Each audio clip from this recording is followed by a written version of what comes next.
আসসালামু আলাইকুম everyone, welcome back to my another blog. আশা করছি আল্লাহ তাআলার রহমতে সবাই ভালো আছেন, সুস্থ আছেন।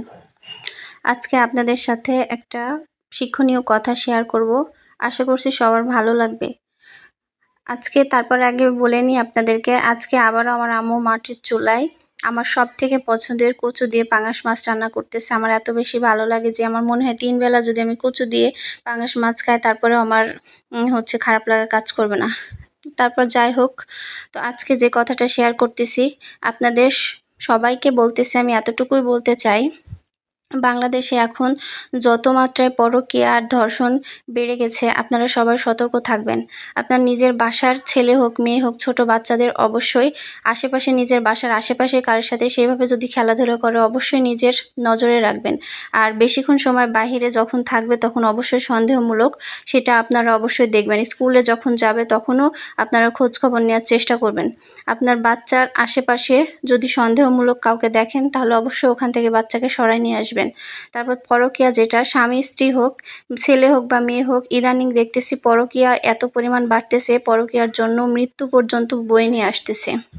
আজকে আমাদের বাসার পাশে একজন পরকীয়ার জন্যই মৃত্যুবরণ করছে। লোকটা অনেক ভালো ছিল, আল্লাহ তাকে জান্নাত নসিব করুক। সে বিষ খেয়ে আত্মহত্যা করেছে তার বউয়ের জন্য। তার বউ একটা ছেলের সাথে সম্পর্ক করেছিল, সেই সম্পর্কের তাগিদে তাদের সংসারটা আজকে ভেঙে তছনছ হয়ে গেল। শুধু সংসারই ভাঙলো না, তার জীবনটাও শেষ হয়ে গেল। আল্লাহ তাকে ভালো রাখুক, অবশ্যই জান্নাত নসিব করুক, সবাই তার জন্য দোয়া করবেন।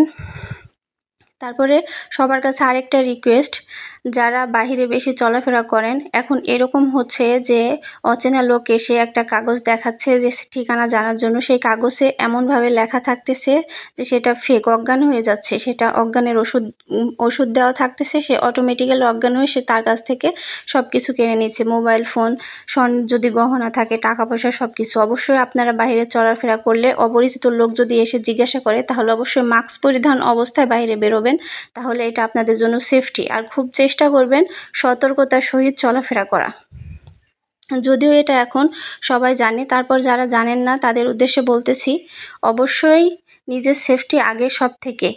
সময় আছে, সময়ের কাজ সময় অবশ্যই করতে হবে, কিন্তু নিজের জীবনটাকে রক্ষা করে তারপরে সময়ের কাজ সময় করতে হবে। এই তো কথা বলতে বলতে আমার আম্মুর রান্নাও শেষ হয়ে গেছে। দেখেন কতটা টেস্টি মনে হচ্ছে, কতটা ইয়াম্মি হয়েছে। যদিও কার কেমন ভালো লাগবে জানি না, তবে এটা আমার অনেক বেশি পছন্দের, অনেক বেশি লাইক করি আমি। তারপরে আম্মুর হাতের রান্না আমার অনেক ভালো লাগে। তারপরে এই যে বাচ্চাদের মতো এখন পর্যন্ত আমি এই বাবলটা উড়াইতে আমার অনেক ভালো লাগে। Thanks for watching my video. আল্লাহ হাফেজ।